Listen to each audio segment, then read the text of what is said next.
За сайн байцгаана уу хүүхдүүдээ. Өнөөдрийн хичээл бол өмнөх хичээлийн үргэлжил байгаа. За өнөөдрийн хичээл дээр бол одоо улс орнуудад байдаг зарим цөөн тооны одоо шидэт төлбөрүүдтэй танилцъя. Энэ цөөн тооны шидэт төлбөрүүдтэй танилцах эхний маань одоо шидэт МИП бол тоорын тухай МИП ба та бүхэн бол бүгдээрээ мэдж байгаа тоорын тухай тийм ээ. За тоор бол одоо хоёр ямаа унсан алах барьсан ийм одоо бурхан байдаг гэж үздэг.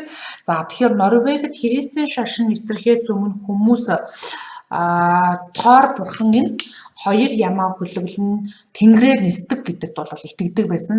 За мэдээж энэ үйлчлэг рүү итгэдэг байсан хүмүүс бол эрт үеийн одоо тийм ээ хүмүүс гэдэг нь бол ойлгомжтой. За тоорыг алхаа тохишоход аянга цахиж тэнгэр дугардаг гэж тэр үеийн хүмүүс итгэдэг байсан. За аянга гэдэг одоо энэ Норвеги үг нь Торден буюу тоорын алхалт гэсэн утгатай Норвеги үг байна. Өөрөөр Торден гэсэн одоо Норвеги үгийг монголоор орчуулах нь аянга гэдэг үг байна. За Норвегиор Торден гэдэг аянга гэдэг үг нь бол тоорын алхалт гэсэн утгатай үг байдаг байна. За швед хэлээр аска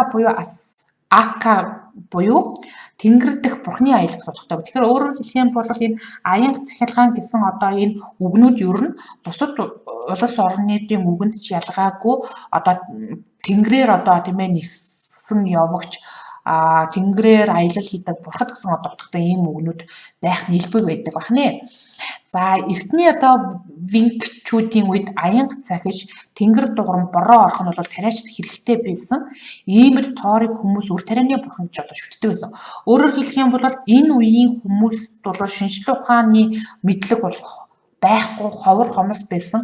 Өөрөөр хэлэх юм бол байгалийн хүчин зүйлээр тайлбарлах мэдлэг дутмаг байсан учраас яагаад цахилгаан цагч нь яагаад бороо орж ивэн вэ гэдэг асуултанд бол одоо хариулах нь маш их хүндрэлтэй байсан тухайн үеийн хүмүүс.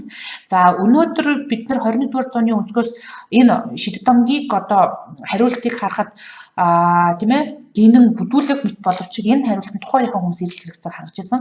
Тэгэхээр энэ үеийн хүмүүс бол яагаад бороо орж ийн үү? Яагаад цахилгаан цагч вэ гэдэг хариулт олохыг ирмэлцсэн. Энэ ирмэлцлийнхаа үр дүнд одоо шидэт амгийг зохиосон. Тэгээ шидэт амгийнхаа одоо шийдлээр ертөнцийн дүр зураг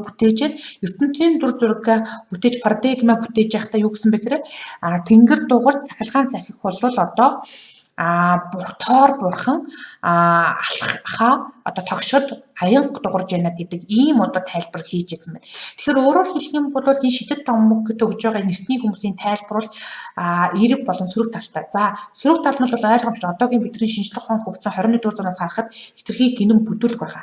Эерэг тал нь юу вэ гэхээр яадаг ч байсан юу гэж тайлбарлан хамааралга. Гэтээ ямар ч байсан яагаад бороо оров, яагаад цахилгаан цах гэдэг энэ яагаад вэ гэдэг асуултанд ямар нэг байдлаар хариулт өгөхийг зорж байсан нь энэ хүмүүсийн одоо тийм ээ эерэг тал байгаа. Хэрвээ бүдүүлэгч гэсэн энэ хүмүүс ингэж хариулт өгж байгаа явдал нь дараачийн одоо төрлийн мэдлэгүүд магадгүй өнөөдрийн одоо 21-р зуунд ирсэн энэ шинжлэх ухааны мэдлэг үүсгэхэд энэхүү хариултанд чухлаар нөлөөлж байгаа юм аа. Энэ бол маш чухал санаа шүү хүүхдүүд ээ. За тэгэхээр бороо хүмүүс тоор алхаа хөдөлгснөөс боллоо гэж одоо итгэдэг байсан. За бороо ороход үр тариас соёолж талбайд үрж хүмүүс баян чинэлдэг болдог байсан. За үр тариа талбайд хэрхэн ургаж боловсролдог нь тэдэнд ойлгомжгүй байсан бөгөөд харин энэ бүхэн борооноос шалтгаалж байна гэдэг нь бол тодорхой байсан. За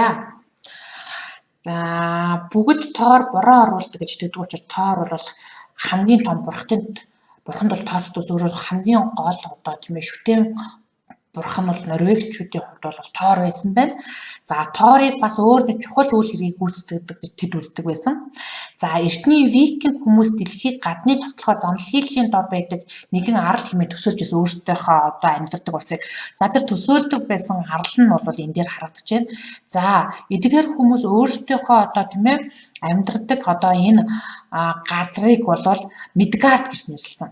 За энэ Midgard-ийн дээрд өөрсдийнх нь шүтдэг бурхадын одоо ертөнц буюу Asgard байдаг гэж үзэжсэн.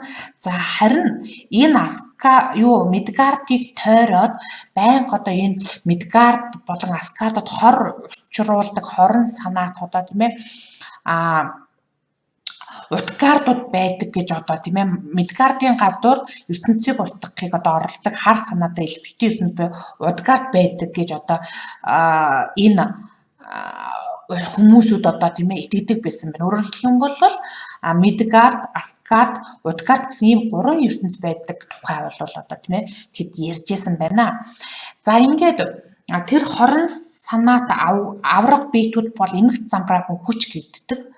Буюу Утгардууд бол эмх замбраагүй хүч байх нь ер нь Скандинавын одоо үлгэр домог төдийгүй бусад бүх соёл заншилт сайн ба муу хүчний тухай бол үгүүлдэг. За хар санаанууд Midgard-ыг боснуулах гэж үржил шимийн охин тэнгэр Frigg-ийг хулгайлахыг оролддог. За хэрв тэд Frigg-ийг хулгайлчихвал будаа тариа ургахгүй бас эмэгтэйчүүд хүүхэд төрүүлж чадахгүй болдог гэж боддог байсан. Тиймээс бурхад байнга мангасуудаа сэргийлэх хэрэгтэй. Өөрөөр хэлэх юм бол Midgard-ыг хамгаалахын тулд Asgard-ууд одоо тийм ээ Utgard-аас одоо тийм ээ Midgard-ыг хамгаалдаг байсан байна. За Thor бол энэ тулалдааны гол баатар буюу одоо тэр Midgard-ыг хүмүүсийн ертөнцийг хорон санаатнуудаас Asgard-д амьдардаг Thor бол одоо яах нь хамгаалах байх нэ. За түүний алах нь бороо оруулахаас өөр олон одоо зүйлийг хийж чаддаг. За бас алах нь яг л одоо бүүмрэнг шиг буцан ирдэг болохоор хар санаатуудыг ялж зарцаа болгож чаддаг. Бүүмрэнг гэж мэдж байгаа тийм шидэнгүүд буцаад өөрлөгөө гэдэг нэгсээ хүрээд ирдэг. Тэгэхээр алхаа шидлээ болох нь буцаад одоо өөр төр хүрээд ирэх нь хаана штэ. За энэ бол байгалийн тэнцвэрт байдал болон сайн муугийн хооронд байдаг байнгын зуршлын талаарх домгийн одоо тайлбарыг байв. За харин философчид энэ тайлбараас татгалзсан хүмүүс ганцууд зовлон гамшиг тохиолдоход бурхад туслахыг хүлээн одоо харж суудаггүй. Харин гай зовлонгийн эсрэг бол одоо тэмцдэг гэж үзсэн. Гэхдээ тэдний тэмцэл янз бүрийн шашны зан үйлдвэр илэрдэг байсан. За тэдний хувьд хамгийн чухал зан үйл нь тахил, дээж өргөх, барьц өргөх ёс байдаг. За жишээ нь хүмүүс бурхад муу хүчийг дарж ялахт нь хүч нэмэх зорилгоор амьтнаар бол тахил өргөдөг ч юм уу тий. За Thor бурханд ямааг тахил болгон өгдөг бол одын бурханд бол заримдаа хүнч өгдөг юм байсан одоо үлгэр домог дээрээс харахад. За Скандинавын одоо буюу умардын ордныханд байдаг алдартай нэг домог бол Тримийн тухай шүлэг буюу Эддагийн туйсаас гаралтай домог юм. За энэхүү одоо үлгэрт өгүүлснээр Thor-ыг унтаас сэрэгт нь алах болчихсон байдаг. Алхахыг нь бол хорон санаатнууд хулгайлчихсан бичдэг. Thor-ын гарын чичир сахлан хөдлөн асар ихээр одоо уурладаг. Thor өөрийн нөхөр Локиг дагуулan Frigg-аас далавчийг нь гуйхаар явсан. За нөгөө Thor-тай кино байдаг штэ. Нөгөө Marvel-ийн хийсэн. Тэгээ тэр Marvel дээр гадаг нөгөө Loki ч юм бол нөгөө Thor-ын дүү болдог шүү дээ тий. Канон дээр одоо тий. За гэтэл энэ Skandinavын одоо энэ саяны үлгэр дээр бол Loki бол дүү биш харин найз нөхөр нь байж байгаа шүү дээ.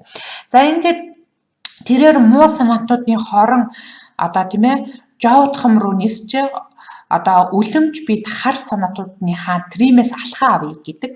Өөрөөр хэлбэл хорон санаат Трим өөрийн жоодхом гэдэг газар алхахыг нугаа авсан байна. За Локиг жоодхомд очиход Трим алхахыг нь газрын 7 давхар үеийн дор нуусан байсан. Тэгээд Frigg-ийг сүт бүсгүй болгон өгөхгүй бол алхахыг нь буцааж өгөхгүй гэдэг. Өөрөөр хэлэх юм бол хэрвээ алхаа авахын тулд Frigg-ийг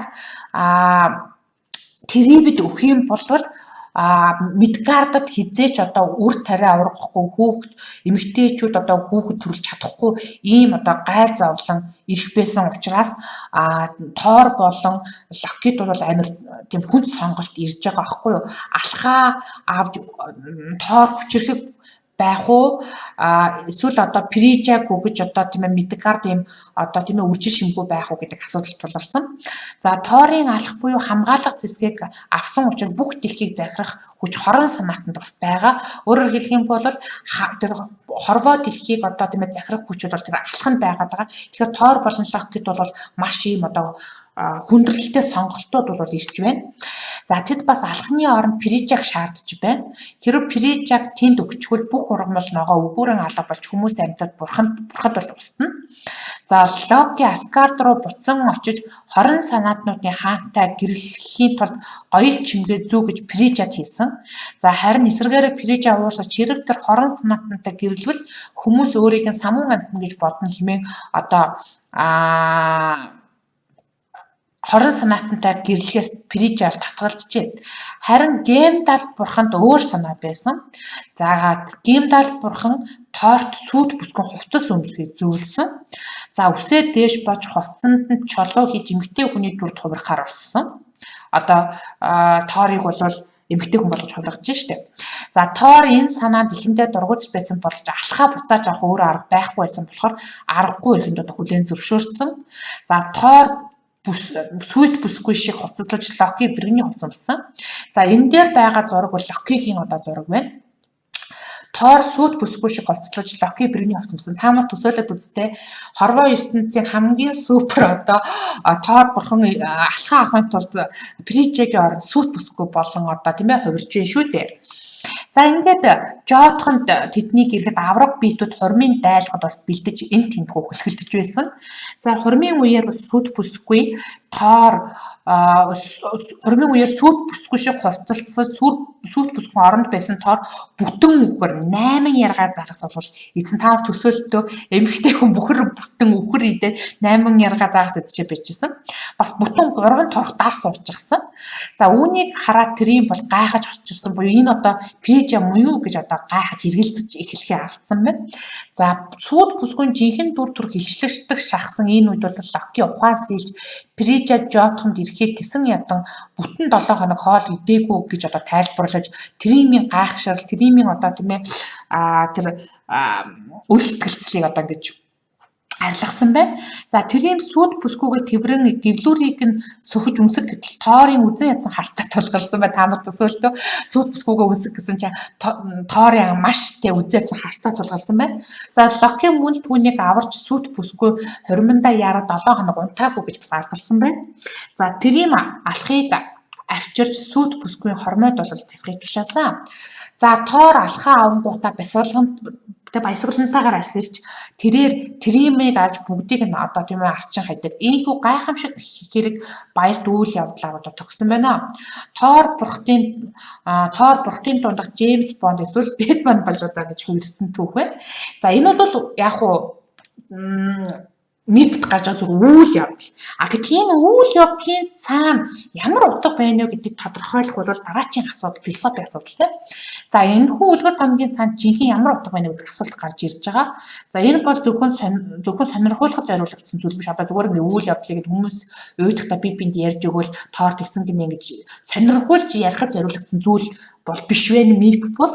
За энэ домог ямар нэг юмны учрыг тайлбарлахыг бол оролдож байна. Яагаад бороо орсон тэг гэдэг ч юм уу. За тэгэхээр ган ганчид тохиолдох үед хүмүүс яагаад бороо орохгүй байгааг учрыг тайлбарлахыг хэрмэлздэг. Үнэхээр үлэмж биетнүүд Торын алхах хулгайлсан юм болов уу гэдэг асуулттай учирнаа. За тэгэхээр энэ үлгэрээр жилийн дөрвөн улирлыг тайлбарлах гэсэн байж магадгүй. Жотхонд Торын алх байвал энэ нь өвөл болж байна гэсэн үг. Хавар бол алхыг нь буцааж авч байна гэсэн үг. За ингэхлээр домгууд хүмүүсийн ойлгож чадахгүй байгаа тэр зүйлийг тайлбарлахыг олж байгаа. Өөрөөр хэлбэл хэдийгээр өвөл явцсан одоо ингээд алх Прижа, Локи, Тор хорон санаатууд болоод байгаа боловч тэрний цаана одоо юу гэдгийг өвд болчвол Тор одоо өөрөөр хэлбэл энэ үеийн хүмүүс яагаад өвөл болж байна? Яагаад хавар болж байна гэдэг асуултанд бүдүүлэгч гэсэн эд шид өгөхөд одоо хариулахыг бол оролдож ирсэн байна шүү дээ. За домог бол ердийн нэг тайлбар биш юм. За хүмүүс томогтой холбоотойгоор янз бүрийн шашны зан үйлийг үлдгээ. Философууд энэ талаар эргэцүүлж эхлэх тэр цагийг хүртэл үлгэр домгийн ийм тайлбарууд дэлхийд даяар төгсөн байдаг. Грект ертөнцийн талах ийм төсөлд анхны философос хүртэл байсан. Тэгэхээр олон зууны турш Грекийн бурхтын тухай үлгэрүүд үеэс одоо уламжлагдсан ирсэн байдаг. Жишээлх юм бол Грекийн бурхтад бол за маш олон бурхтууд байдаг. Зевс, Аполлон, Гера, Афина, Денис гэдэг ч юм уу. Тэгэхээр энэ бүх бурхтууд бүгдээр өөр өөрийн гэсэн одоо үүрэг ройлтой ийм бурхтын тухай домог байдаг байна. За ингээд бид нар товч бөгөөд маш богино хугацаанд мифтэй танилцлаа хүүхдүүдээ. Өнөөдрийн хичээл үүгээр дуслаа. Дараагийн хичээл хүртэл баяртай хүүхдүүдээ.